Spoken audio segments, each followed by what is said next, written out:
Hello everyone, हम लोगों ने प्राइम मिनिस्टर्स की जो एक सीरीज पढ़ी थी जिसमें से हम लोगों ने जवाहरलाल नेहरू से स्टार्ट किया था, आई थिंक मोरारजी देसाई तक जाकर रुक गए थे और उसी का ये सेकंड पार्ट है। और इस सेकंड पार्ट में मैं पूरे जो प्राइम मिनिस्टर हैं वो कंप्लीट करूंगा।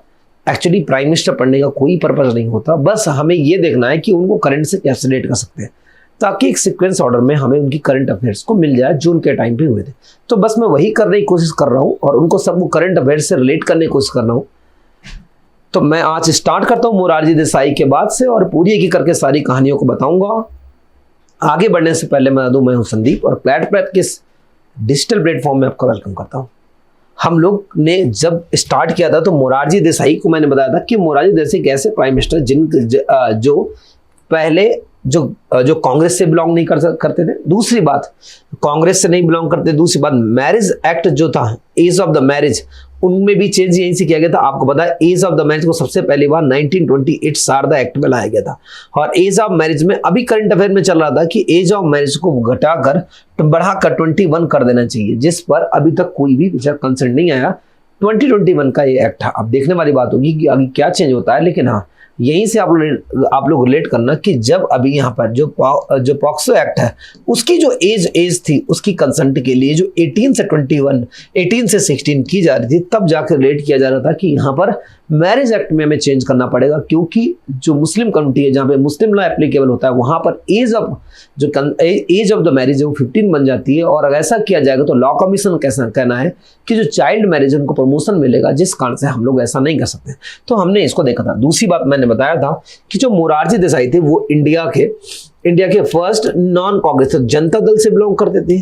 तो जनता दल से बिलोंग करते थे, याद रखना इनका बर्थ जो हुआ था 29 ऑफ द फेब 29 फरवरी 1896 को हुआ था। अब याद रखना एकमात्र ऐसे प्राइम मिनिस्टर जिनका बर्थ 29 ऑफ द फेब को हुआ था वो भी मोरारजी देसाई थे। अब मोरारजी देसाई ने, आपको शायद पता हो इस बात का कि इनको इंडिया का नोबेल प्राइज और पाकिस्तान का नोबेल प्राइज दोनों का prize, not Nobel prize, India का हाईएस्ट प्राइज जिसे भारत रत्न कहते हैं और पाकिस्तान का जो हाईएस्ट प्राइज जिसे निशाने पाकिस्तान कहते हैं, ऐसे वर्ल्ड में हाईएस्ट प्राइज नोबेल प्राइज है तो इंडियन नोबेल भारत रत्न कहा जाता है। तो उसी तरह से हम इनको दोनों अवार्ड यहाँ पर मिले हुए थे।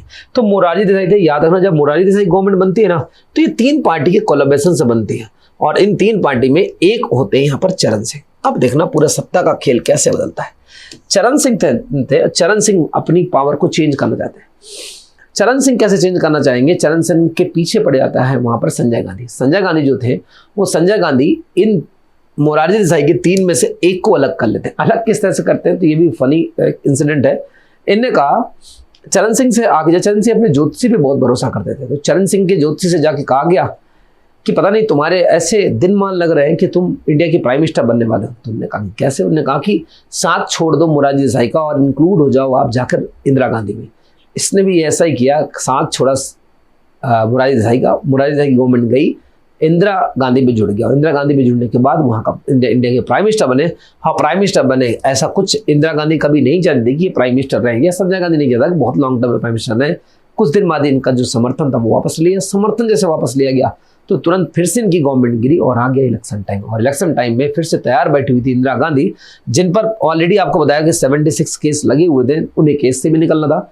और एक इंसिडेंट मैंने सुना था कि उसी समय पंजाब में भी ये जाती है और बिहार में एक फ्लड चल रही थी तो हाथी में बैठ कर जाती है। तो इस कारण से लोगों की सिंपैथी मिली, सिंपैथी कारण दोबारा सब लोगों ने इनको एक्सेप्ट किया और यहीं से केस खुलता है भिंडरावाला का कि पंजाब में इलेक्शन हो रहे थे और पंजाब इलेक्शन में जीतने के लिए इसने भिंडरावाले की सहायता ली। भिंडरावाले ने, आपको पता है कि टेररिस्ट ऑर्गेनाइजेशन से जुड़ा हुआ था। भिंडरावाला पीठाधीश था गोल्डन टेम्पल का। भिंडरावाला के जो स्टूडेंट एक बहुत बड़ा पीठाधीश था, बहुत बड़ा पुजारी था, आप जानते हो गुरु बनाते हैं। तो ज्ञानी जैल सिंह जो उस समय इंडियन के प्रेसिडेंट थे वो उनके शिष्य होते थे और जो इंदिरा गांधी थी वो चाहती थी कि मैं प्राइम मिनिस्टर बन जाऊं। तो भिंडरावाले की हेल्प से इंदिरा गांधी दोबारा प्राइम मिनिस्टर बनती है। ये बहुत बड़ी कहानी है, मैं इसको कभी जरूर इंक्लूड करूंगा। तो यहीं से, तो यहाँ से भिंडरावाला जो पूरा बैठा, भिंडरावाले ने क्या किया कि इनको किसी भी तरह से हुक बाई क्रुक का मसला आया, लोगों को मारा, लोगों को ये भी किया, बहुत सारे इंसिडेंट हुए। उसके बाद इनडायरेक्टली कहीं ना कहीं से with the help of Bhindranwale, general Singh Bhindranwale, यहाँ पर बन गई गवर्नमेंट इंदिरा गांधी की। अब इंदिरा गांधी गवर्नमेंट तो बन गई, लेकिन प्रॉब्लम एक सामने खड़ी हुई थी। क्या? एक ऐसा पर्सन जो टेररिस्ट है, जो कि गोल्डन टेम्पल का सबसे बड़ा प्रीस्ट है, उसके स्टूडेंट है जो वो है इस समय ज्ञानी जैल सिंह, जो इंडियन प्रेसिडेंट है। प्राइम मिनिस्टर जिनको बनाया है वो इंदिरा गांधी खुद ने बनाया हुआ। तो मतलब सुप्रीम पावर तो इनडायरेक्टली कहीं ना कहीं से दिख रहा है कि आप लोग जनरल सिंह भिलवाले के पास चली गई। बिल्कुल कहते हैं कि एक बार वो दिल्ली में आया और वो जो आपने मूवीज में देखा होगा कि एक ट्रक में बहुत सारे गुंडे फायरिंग करते हुए निकल जाते, बिल्कुल उसी अंदाज में चला गया। शांत बैठ रहे इंदिरा गांधी कुछ बोल भी नहीं पाए। कह रहे हैं कि 3 साल इंदिरा गांधी के 1981 से 1984 तक ऐसे निकले कि गूंगी गुड़िया कहा गया। तो जो एक बोल्ड लेडी कही जाती थी उसे गूंगी गुड़िया कहा गया, कुछ भी नहीं कर सकती थी, कह सकते हैं कि नतमस्तक हो चुकी थी जनरल सिंह भिलवाला के आगे। लेकिन हाँ, हुआ क्या कि 1984 जब बात सर से ऊपर निकल गई तो एक दिन अगर कोई भी एक्शन लेना होता था तो वहां पर ज्ञानी जैल सिंह रुक देते थे, तो कुछ भी नहीं हो पा रहा। तो वहीं से एक्शन लेने की बात आई, उनने पूरी टेलीफोन लाइन कट कर दी पंजाब की, ताकि फोन ना जा सके और चीजें सेम मैनर में चल सके। पूरी आर्मी को लगाया गया और आर्मी को लगाने के बाद यहाँ पर किया गया ऑपरेशन ब्लू स्टार किया गया। 1 जून से स्टार्ट किया गया और 1 जून से लेकर 1 जून से 16 जून तक ये ऑपरेशन चला और सबको मार दिया गया। अंदर जितने लोग थे सबको शूट कर दिया गया। कहते हैं कि यहाँ पर पहली बार हो रहा था कि अपनी इंडियन की आर्मी इंडिया के लोग को मारने की उतर रही थी। वो सिखिज्म था जिनको मारने की उतर रही थी और जिसने खत्म कर दिया खालिस्तान की डिमांड थी उसको खत्म करने के लिए। कहते हैं गोल्डन टेम्पल की छत को उड़ा दिया गया था, बम से उड़ा दिया गया था। रीजन था बहुत सारे टेररिस्ट अंदर थे, जितनी उम्मीद नहीं की जाती उससे अंदर टेररिस्ट था। ऑपरेशन ब्लू स्टार न्यूज में अब देखो यहीं से सिख कम्युनिटी नाराज हो गई इंदिरा गांधी से। अब इंदिरा गांधी से नाराज होगी तो अब जो इंदिरा गांधी थे उनके 2 बॉडीगार्ड थे, दोनों बॉडीगार्ड सिख कम्युनिटी को बिलोंग करते हैं। इंदिरा गांधी एक ऐसी पर्सन जो बहुत ब्लाइंडली उन पर फेथ करती थी कि ये कुछ नहीं करेंगे। नाउ डेट 31 अक्टूबर 1984 जब दोनों जो बॉडीगार्ड थे उन्होंने गोली मारी इंदिरा गांधी को। Indira Gandhi first prime minister बन गई जिनको असैसिनेट किया गया था, मारा गया था। तो वरना इसके बाद कोई भी ऐसी प्राइम मिनिस्टर नहीं जिन्हें असैसिनेट किया गया हो, उनको मारा गया। ना समझना यहाँ पे फर्स्ट जो केस आया था वो इन्हीं के समय पे आया था। अब क्यों आया था इंदिरा गांधी के समय, देखना जरा याद करो। जब हम लोगों ने इमरजेंसी का टाइम पड़ा था, इमरजेंसी के टाइम में जो सुपीरियर जज था उसको हटाकर 4th नंबर वाले जज को सुपीरियर जज बनाया गया था। तो ये बात कहीं से स्पष्ट हो चुकी थी कि जो डोमिनेट करने लगी पार्लियामेंट जुडिशरी वाले पार्ट में, तो यहीं से कहा गया कि थोड़ी सी पावर अब थोड़ी सी छीनी जाए। तो इसी कारण फर्स्ट जज केस आया। फर्स्ट जज के बाद मैं इसको कंटिन्यू करता हूँ। सेकंड जज किया जाता है 1993 में और यहीं से कॉलेजियम सिस्टम स्टार्ट हो जाता है। और उसके बाद थर्ड जज किया जाएगा 1998 में, जिसमें कॉलेजियम को एक्सपेंड किया जाता है। और लास्ट 2015 नवतेज सिंह जो जौहर के, जिसे 4th जज केस कहते हैं, जहां पर एनजेक नेशनल जुडिशरी वार अपॉइंटमेंट कमीशन को कंप्लीटली जस्टिस कहर की बेंच ने कहर बरपाया और खत्म कर दिया। ना समझना इंदिरा गांधी की जैसे डेथ हुई तो एक इंसिडेंट सुनना, ये भी हो सकता है थोड़ा सा पॉलिटिकल एंगल में ले रहा हूँ बट ठीक है। कहा जाता है कि एक दिन बाद उसी दिन दोपहर सुबह 10 बजे लगभग गोली मारी गई। इंदिरा गांधी की डेड बॉडी एम्स में रखी हुई थी। कहा जाता है ऐसा, मैं इसमें परफेक्ट नहीं, मतलब बिल्कुल सही नहीं बोल सकता कि ऐसा हुआ होगा, कि राजीव गांधी कहना था कि मैं पहले अपने इंडिया का प्राइम मिनिस्टर बनूंगा, देन आफ्टर इनकी जो आखिरी क्रियाक्रम है वो किए जाएंगे। और उस समय जैल सिंह फॉरेन में थे, विदेश में थे। तो जैल सिंह विदेश में थे, उन्होंने कहा कि वेट कर लो, मैं कल आके वो दिलाऊंगा। ठीक है, थोड़ी बहुत तनातनी हुई। बाद में उन्होंने उनका अंतिम संस्कार किया शाम को 5-6 बजे और बाद में नेक्स्ट डे यानी जैल सिंह आए और नेक्स्ट 1 नवंबर 1984 को राजीव गांधी इंडिया के नए प्राइम मिनिस्टर बन गए। आप लोगों से बनना की सोच रही, तो मैंने कहा संजय गांधी, बट संजय गांधी याद रखना उनकी 1980 में उनकी डेथ हो चुकी थी प्लेन क्रैश में। तो इसके बाद यहाँ पर राजीव गांधी 31 अक्टूबर 1984 को 30 के बाद यहाँ पर प्राइम मिनिस्टर बनते हैं। माना जाता है कि इसी तारीख से प्राइम मिनिस्टर बन गए जब डेथ हुई थी। और उसके बाद ये 2 दिसंबर 1989 प्राइम मिनिस्टर रहते हैं। राजीव गांधी के समय एक अच्छा समय था। अच्छा समय कैसे कहते हैं कि यहाँ इन्हें IT का फादर कहा जाता है, लेकिन ना आप फादर IT का फादर कहा जाता है, father of the information technology. इन्हीं के समय इंफॉर्मेशन टेक्नोलॉजी को शब्द पोस्ट किया गया।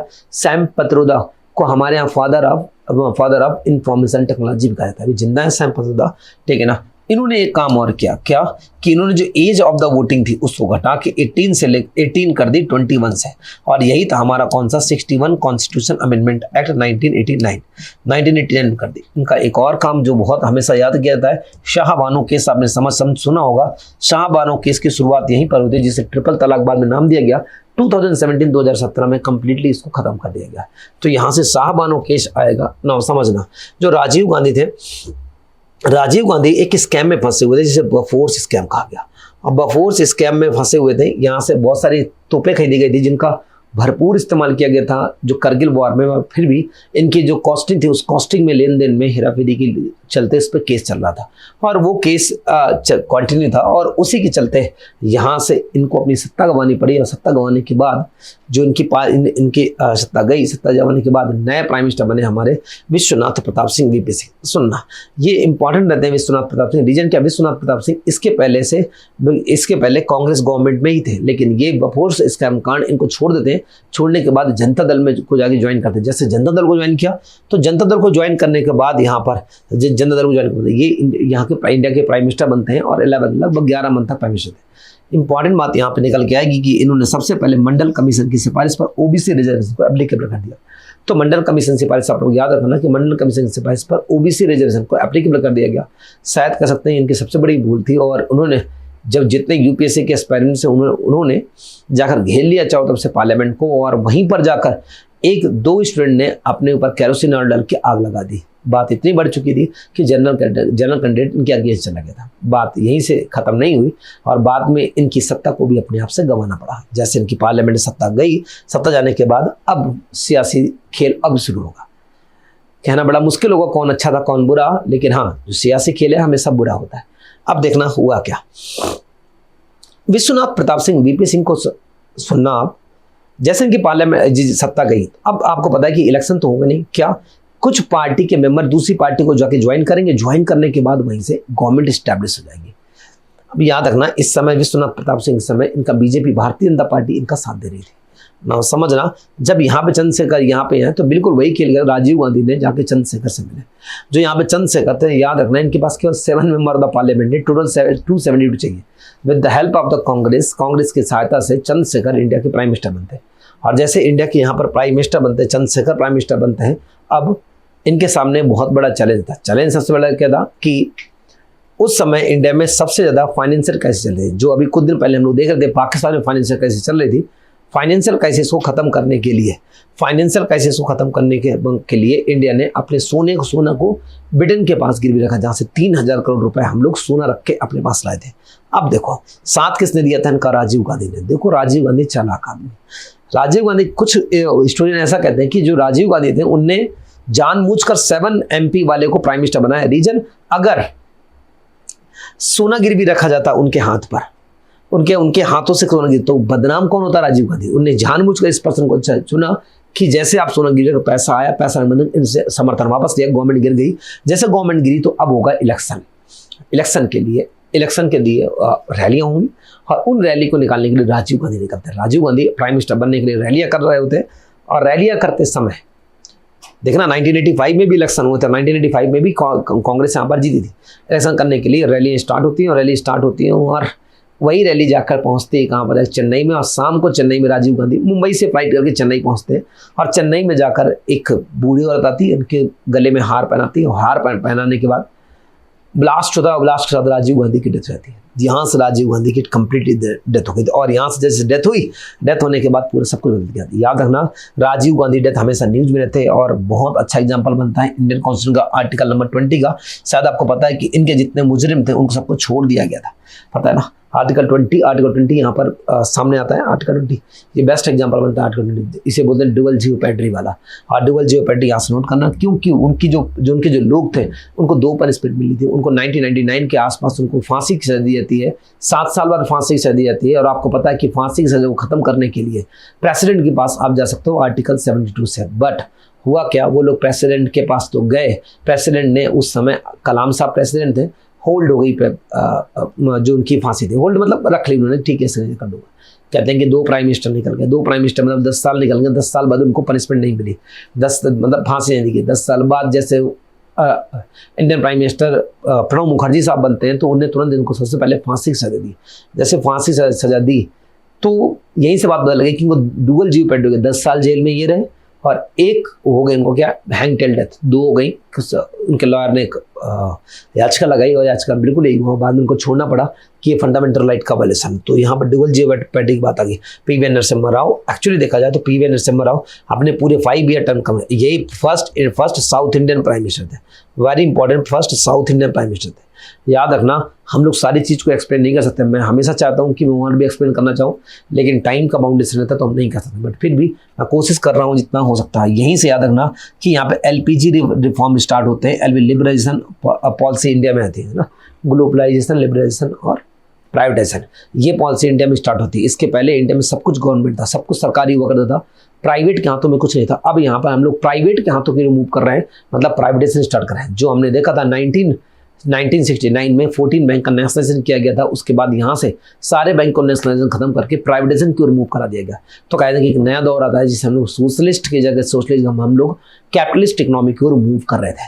तो ये इनका समय, एक्चुअली मैं एक बुक को कोट करूंगा, समझना, बुक को कोट करूंगा, वो संजय बारू की लिखी हुई बुक है। संजय बारू ने लिखी एन एक्सीलेंट प्राइम मिनिस्टर। उस बुक को अगर आप रीड करोगे तो वहाँ पे एक नाम लिखा गया कि इंडिया का सबसे पेट्रियोटिक प्राइम मिनिस्टर अगर कोई होता है तो वो PV नरसिम्हा राव थे। साउथ इंडियन थे, लॉयर थे, 17 लैंग्वेज 17 भाषा जानता था।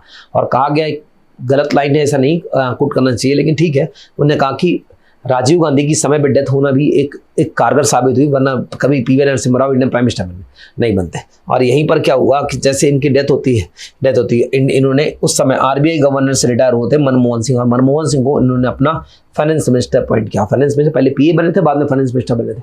तो फाइनेंस मिनिस्टर अपॉइंट किया, मैं पहले इकोनॉमिकल एडवाइजर थे, अपॉइंट किया, और वहीं से राव मनमोहन मॉडल लाया और सब कुछ बदल के रख दिया, पूरे भारत का नक्शा बदल दिया। कहते हैं कि इंडिया में सबसे पहले जो न्यूक्लियर बम की टेस्टिंग करना चाहते थे वो यही करना चाहते थे, लेकिन प्रॉब्लम कहाँ है कि न्यूक्लियर बम की टेस्टिंग ना कर पाएंगे। ब्लिंकन बैठा हुआ था, वो बार बार फोन से कहता है कि तैयार रहना इसके कॉन्सिक्वेंसेस के लिए। तो वहीं से ये नहीं कर पाए, बट 5 साल निकल गए, किसी तरह से नहीं हो पाए। लेकिन किस्मत अच्छी बात थी कि उसके बाद अटल बिहारी वाजपेयी प्राइम मिनिस्टर बन गया। अटल बिहारी वाजपेयी और PV नरसिम्हा राव, भले ही दोनों अपोजिशन पार्टी के हों, लेकिन दोनों बहुत ही क्लोज फ्रेंड थे। PV नरसिम्हा राव बड़े थे एज में, उन्होंने अटल बिहारी को बुलाया और कहा कि देख, तू भारत को अगर कई साल तक जिंदा देखना चाहता है, तू एक काम करना, न्यूक्लियर टेस्ट कर लेना, इससे बड़ा काम कुछ नहीं हो सकता। इनने यही किया। अपनी जो इसमें 16 में, और ये जो टर्म्स आया, इस टर्म्स के बाद जो दूसरा टर्म्स आएगा, इनका दूसरा टर्म जो यहाँ से स्टार्ट होगा 1998 वाला टर्म स्टार्ट होगा, और इसी में इन्होंने क्या किया, न्यूक्लियर टेस्ट कर दिया। तो याद है ना, न्यूक्लियर टेस्ट किया गया था, जिसे ऑपरेशन शक्ति कहा गया था, ऑपरेशन शक्ति, और इसी को हम लोग पोखरण भी कहते हैं। पोखरण 1 और पोखरण 2, जो कि 11 और 13 दोनों मई को किया गया था, और इंडिया सक्सेसफुल टेस्ट हो गया। चलो अच्छा रहा, सक्सेसफुल टेस्ट हो गया। मान लो अगर अनसक्सेसफुल होता तो हमारे पास क्या होता, बैन भी लगते, बर्बाद भी होते हम लोग। चलो ठीक है, किस्मत अच्छी थी, अब्दुल कलाम इस प्रोजेक्ट को पूरे को लीड कर रहे थे। नाउ इसके बाद HD देवगौड़ा, जो कि कुछ कर नहीं सके, HD देवगौड़ा और इंद्र कुमार गुजराल, पता ही नहीं चला इनको गवर्नमेंट कैसे चली। इनको भी नहीं पता कि हमारी पॉलिसी में कौन सी बहुत बड़ी पॉलिसी आई थी। हाँ, बड़े इंद्र कुमार गुजराल में जो हमने प्रोजेक्ट 75 को लॉन्च किया गया था, वो मैं मान सकता हूँ। तो जो मैंने यहाँ पे बाद में लिखी हुई है, तो मैंने यहाँ पर वो लॉन्च इनने की थी, इंद्र कुमार गुजराल ने की थी। बाकी इंद्र कुमार गुजराल ने शायद एक्ट ईस्ट पॉलिसी या एक्ट ईस्ट पॉलिसी में भी बहुत सारा काम किया था। लेकिन हाँ ठीक है, इंद्र कुमार गुजराल, पता नहीं चला इनको कब इनके टर्म्स खत्म हो गया। बहुत छोटी गवर्नमेंट और बहुत अनस्टेबल गवर्नमेंट, 10-10, 12-12, 15-15, 20 पार्टियों को मिलाकर आपने गवर्नमेंट बनाई, तो आपको परेशानी होगी ना। इसके बाद बेहतरीन प्राइम मिनिस्टर इंडिया के अटल बिहारी वाजपेयी, जहां पे एजुकेशन को प्रमोट करने के लिए सबदा काम हुआ, और सर्व शिक्षा अभियान, जैसे हम लोग इंडियन कॉन्स्टिट्यूशन का आर्टिकल 21A फंडामेंटल राइट कहते हैं, वो लॉन्च किया गया। कहते हैं कि हमारे में ड्रास्टिक चेंज जो आया, तो कहा गया 6 से 14 साल के लिए फ्री एजुकेशन दिया गया। ड्रास्टिक चेंज एजुकेशन में आया, वो यहीं से आया था। अटल बिहारी वाजपेयी के समय यहाँ पर बस करगिल वॉर हुआ था, और जो करगिल वॉर हुआ वहीं से डिफेंस में हमें एक नीड पड़ी। क्या आपको पता है कि जो हमारे पास GPS है, GPS USA का 1995 में, हमें उनकी लोकेशन चाहिए थी कहाँ पर बैठे हुए, उन्होंने लोकेशन देने से साफ मना कर दी। इंडिया को ऐसा लगा खुद का हमारा एक नेविगेशन सिस्टम होना चाहिए, वहीं से मतलब फाउंडेशन स्टोन रखा गया IRNS का, Indian regional navigation satellite system, जिससे आज नाविक के नाम से आते हैं। 7 सैटेलाइट्स की वर्किंग होती है, जो कि हमारे इंडिया की बाउंड्री की चारों तरफ 1500 किलोमीटर की रेंज दिखाने के लिए यूज होता है। तो यहाँ से ये निकल के आया। और समझना, जब फर्स्ट डे हमारे यहाँ कह रहे हैं कि जब फर्स्ट डे अटैक किया गया, हमें इस बात का पता चला कि अटैक हो चुका है। इसकी कहानी मैं नहीं जा रहा हूँ, कभी होता तो दिल है कि मैं बता दूं, लेकिन ठीक है। फिर हुआ क्या कि फाइटर प्लेन सुबह सुबह उड़ते, प्लेन उड़ते हैं, प्लेन में 2 लोग बैठे हुए थे। तो हमें ये समझ में आ चुका था कि जब प्लेन गए तो प्लेन कभी हाइट में नहीं उड़ सकते, क्योंकि ऑक्सीजन की कमी होती है, हो जाएगी, तो हाइट में नहीं उड़ सकते। दोनों हमारे प्लेन क्रैश हो गए। ये समझ में आ चुका था कि जो हमारे एयर फोर्सेस को कोई काम नहीं, भले जैसे कैसे करके हमने इस वॉर को जीता, लेकिन हमें नीड थी कि एक हाइट पे उड़ने वाले फाइटर प्लेन की, जो कि कम ऑक्सीजन के साथ फ्लाइट कर सके, और हमारा हेलीकॉप्टर रीजन क्या कि वेट कैरिंग के लिए भी काम है। तो हमने वहीं से फाउंडेशन रखा उसका प्रचंड का। प्रेजेंट के बाद आपको पता है कि प्रोजेक्ट 17I की यहीं से शुरुआत फाउंडेशन स्टोन रखा गया। सर 17 सर आई थिंक 75 आई कर लेना प्लीज, 75 नॉट 17, 75 जो कि सबमरीन से बिलोंग करता है। तो सबमरीन, और यही इस प्रोजेक्ट की अभी 2022 तक 6 सबमरीन हमारी बनाई जा चुकी हैं। और आई जो है इंडिपेंडेंट फॉर द एयर, तो वो भी हमारा कंप्लीट हो चुका है। वो डीआरडीओ ने इसी साल बनाया था, तो डीआरडीओ ने जो air propulsion system, independent air propulsion system बनाकर कंप्लीट कर दिया है। अब आपको पता होगा कि जो कोई सबमरीन जा रही होती है, उस सबमरीन को पहले रोज ऊपर आना पड़ता है ऑक्सीजन लेने, नीचे आने बाद डीजल लेने के 7 दिन रखने पड़ते हैं। लेकिन जब ये ऊपर जाएगा तो एयर चाहिए तो जो दुश्मन है वो तो देख ही लेगा, तो कहा गया हमें एयर से इंडिपेंडेंट होना चाहिए। तो ये 17I आया था, इंडिपेंडेंट हो गया। इसके पहले प्रोजेक्ट 75 चल रहा था, नॉट 17, सॉरी 75। तो वो 75 चल रहा था जो कि इंद्र कुमार गुजराल ने शुरुआत की थी। इंद्र कुमार गुजराल ने शुरुआत करने के बाद तो 75 जो इंद्र कुमार गुजराल ने यहाँ पे देवगौड़ा ने इसकी शुरुआत की थी, 75 प्रोजेक्ट की शुरुआत की थी। और 75 के बाद इसको 75I इंडिपेंडेंट करने की शुरुआत अटल बिहारी वाजपेयी जब कारगिल वार हुआ तब हमने शुरुआत की। दोनों ये कंप्लीट होने की और प्रोजेक्ट एक में 6 सबमरीन बनी है और टोटल बनानी है हमें 24 सबमरीन हमें बनाकर तैयार कर लिया है। तो ये बन गया हमारा यहाँ से प्राइम मिनिस्टर। इसके बाद अटल बिहारी वाजपेयी एक गोल्डन रहा, हमारे इंफ्रास्ट्रक्चर गोल्डन रहा। कह सकते हो कि बहुत सारे काम जो हमें आज काउंट कर सकते हैं टिप पे। आपने गोल्डन कॉरिडोर का नाम सुना होगा, north south east west corridor को सुना होगा, पहले नेशनल हाईवेज का काम सुना होगा। कह सकते हैं कि इंडिया में इंफ्रास्ट्रक्चर का काम जो सबसे तेजी से किया अटल बिहारी वाजपेयी थे। जो ग्राम सड़क योजना चली, जो कि आज इंडिया में सबसे एग्जाम में ऐसा कुछ पूछता है कि इंडिया में हाईएस्ट लेंथ किन सड़कों की सड़क में, ये था एक ग्राम सड़क आती है, एक स्टेट हाईवेज आते हैं, एक नेशनल हाईवे आते हैं। स्टेट जो ग्राम सड़क है वो इंडिया में सबसे लॉन्गेस्ट आते हैं, वो करने वाले अटल बिहारी वाजपेयी थे। नाम इसके बाद 2 प्राइम मिनिस्टर सबने नाम सुना होगा, अब मनमोहन सिंह, देन मनमोहन सिंह के बाद नरेंद्र मोदी और मनमोहन सिंह। समझना मनमोहन सिंह 2005 वेरी इंपॉर्टेंट मनरेगा, और मनरेगा इस समय न्यूज में चल रहा था क्योंकि करंट अफेयर में मनरेगा छाया हुआ था। रीजन क्या था कि मनरेगा में ऑटोमेटिक मतलब जो हम लोग बायोमेट्रिक से अटेंडेंस लगना शुरू हो गई थी, तो वो प्रोजेक्ट यहाँ पे लॉन्च किया था। बाद में ड्रोन से इंक्वायरी शुरू कर दी थी इस बार, तो उस कारण से क्या कर रहे थे लगातार यहाँ पे मनरेगा न्यूज में। और दूसरी बार 2023 के जो बजट है, इसमें बजट इसको कम कर दिया गया था मनरेगा को, तो ये मनरेगा न्यूज में आ रहा था। मनरेगा को आप लोग पढ़ लेना, बाद में पहले से नरेगा देन इसको मनरेगा, MG नरेगा मतलब महात्मा गांधी, ठीक ना। और यहीं से आप रिलेट करना राजस्थान को, और राजस्थान एकमात्र स्टेट जिसमें 125 डेज की जॉब की गारंटी देता है। बाकी सब में इस समय जो जॉब की गारंटी मिलती है वो केवल 100 डेज की मिलते हैं। उसके बाद इसी समय 2005 में एक और इम्पॉर्टेंट चेंज आता है जिसे हम RTI right to information add करते हैं। तो RTI भी यहीं से आया था। मनमोहन सिंह ने ही कोऑपरेटिव सोसाइटी की फाउंडेशन स्टोन रखी थी, तो कोऑपरेटिव सोसाइटी भी मनमोहन सिंह ने रखी थी। फिर यहाँ पे आएगा नरेंद्र मोदी के बारे में सारी जो स्कीम है वो हम लोग अलग एक वीडियो पढ़ेंगे। इतनी सारी स्कीमें हम नहीं पढ़ सकते, तो हम एक ही करके उन सारी स्कीम को मैं भी लेक्चर बनाऊंगा, तो उन लेक्चर पे आप फोकस करना कि ताकि उनको हम लोग कंप्लीट कर सकें। तो ये था हमारी प्राइम मिनिस्टर सीरीज। एक बार आप लोग इसको जरूर देखना ताकि आप लोग को ये सब चीज़ें एक बार रिलेट करेंगे करंट अफेयर में क्या क्या हम लोग कैसे आगे बढ़े। मैं छोटे से क्वेश्चन रख देता हूँ, आप लोग देखो कितने लोग कर पाते हैं इसको। What is the primary objective the green revolution? आपको पता है ग्रीन रेवोल्यूशन किसके लिए था? तो प्राइमरी फोकस किया गया था कि हम लोग जो प्रोडक्शन है उसको इंक्रीज करें। तो बस यहीं पे देखना, तो increase the productivity of the agriculture की प्रोडक्टिविटी, बी ऑप्शन इसका सही हो जाएगा। Now which crop played the significant role? कौन सी क्रॉप में सिग्निफिकेंट रोल प्ले किया था? लिसन, आपको पता है कि वीट से स्टार्ट किए गए थे, राइस सबसे ज़्यादा प्रोडक्ट किया गया, तो राइस इसमें क्या हो जाएगा? सही आंसर। भले यहाँ पे कॉर्न लिखा है, कॉर्न बाल है, आपको पता है ये दोनों ग्रीन रेवोल्यूशन के पहले पार्ट ही नहीं थे, ठीक है। Now which was the major river? The Indus water treaty में कौन सी मेजर रिवर है? सबको पता है इंडस वाटर ट्री में C नंबर आ जाएगा। इंडस और झेलम 2 इसकी रिवर आएंगे। सबको पता है कि ऊपर जितनी रिवर है 6 रिवर को मिलाकर बनाया गया। ऊपर की 3 रिवर पाकिस्तान को, नीचे की 3 रिवर इंडिया को। झेलम, चनाब, रावी तीनों रिवर पाकिस्तान के, NRBS रवि, ब्यास, सतलज, वो तीनों इसके हो जाएंगे, इंडिया के जाएंगे। नाउ वो who brokens the Indus water treaty? किसने ब्रोकन किया था? तो USA इसमें बैठा हुआ था, तो प्लीज USA को सही कर लेना, ठीक है ना। USA ने इसको ब्रोकन किया था। मैं आगे बढ़ाता हूँ इसमें। What is the purpose of the 9th schedule? 9th schedule को ऐड किया गया था जब फर्स्ट कॉन्स्टिट्यूशन अमेंडमेंट एक्ट में ऐड किया गया था, क्या इसका पर्पस था? आपको पता है कि लैंड एक्विजिशन में बहुत सारी प्रॉब्लम आ रही थी, उसको दूर करने के लिए इसको मेंशन किया था। तो लैंड एक्विजिशन अगर होगा तो ऑप्शन सही टू लॉ द जुडिशियल। अच्छा, लैंड एक्विजिशन के अलावा भी तो कोई ऑप्शन हो सकता है ना कि जुडिशियल रिव्यू नहीं हो सकता है ना। जुडिशियल रिव्यू नहीं हो सकता मतलब किसी भी चीज़ को जुडिशियल रिव्यू नहीं रखा जाता। उन्होंने पंडित जवाहरलाल नेहरू यही तो किया था कि उनको प्रॉब्लम आ रही थी डैम बनाने में। अगर डैम बना रहे थे तो उसके साथ प्रॉब्लम एक लगी हुई थी क्या कि लोग केस करने के लिए बैठे थे, जमीन की बात होती है। तो यहाँ पे लैंड एक्विजिशन उसको आप यहाँ मेंशन कर लेना। अगर नहीं ऑप्शन में है तो यहाँ पे जुडिशियल रिव्यू सही हो जाएगा, जिसको खत्म किया गया था केशवानंद भारती केस से। तो आगे देख लेते हैं। तो विच लैंडमार्क जजमेंट तो scope the limitation of the किसने लिमिटेशन? तो केशवानंद भारती 1973 13 जजों की बेंच, जो कि आज तक की सबसे बड़ी कॉन्स्टिट्यूशन बेंच है। What is the Khalistan movement primarily associated? किससे एसोसिएटेड खालिस्तान? सबको पता है Khalistan movement independent of the Sikh एक नया स्टेट बनाना चाहते तो option B struggle of the independence of Sikh state. Please indigenous Canada कोई मत लेना देना नहीं है, वो मत करना। Now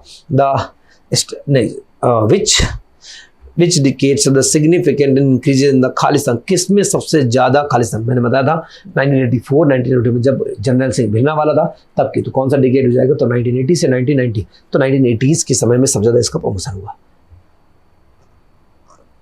what is the minimum voting age? तब क्या होती है मिनिमम वोटिंग एज? आपको बताया कि minimum voting age 61 constitution amendment act में 18 से 16 कर दी गई थी। तो मिनिमम एज से कितनी होगी? यहाँ पे 18 होगी। किस कॉन्स्टिट्यूशन अमेंडमेंट की? 61 कॉन्स्टिट्यूशन, इसमें सही हो जाएगा। तो ये सारे जो प्राइम मिनिस्टर्स हैं इसको मैं यहाँ पे एंड करता हूँ। मैं आपसे सजेशन मांगूंगा कि अब आगे कौन से मैं लेक्चर बनाऊँ ताकि आप लोग को फायदा हो, या कौन सा टॉपिक आपको नीड है। और प्लीज़ अपने रिव्यू जरूर देना कि इन जो लेक्चर हो रहे हैं इन लेक्चर से आपको फायदा हो रहा है या नहीं। मैं वेट करूँगा आपके रिव्यू को, और जिनके रिव्यू जो रिव्यू देंगे मैं सबको थंब जरूर देता हूँ। और जैकपॉट जो सीरीज़ है हमारी 17 से 27 के बीच में होगी, जिसमें मैं पूरे जितनी भी जीके है एक साल की जीके उसको पूरा रिवाइज करूँगा। हो सकेगा तो मैं पिछले साल की भी रिवाइज करने की कोशिश करूँगा। 10 डेज का ये प्रोग्राम होगा और आप लोग 2024 की जो प्रिपरेशन कर रहे हैं क्लैट के, जो कि 3 दिसंबर को होने वाला है, उस पॉइंट ऑफ व्यू से फोकस करते हुए हम इसको कंटिन्यू करेंगे। मिलेंगे नेक्स्ट लेक्चर में। Thank you so much.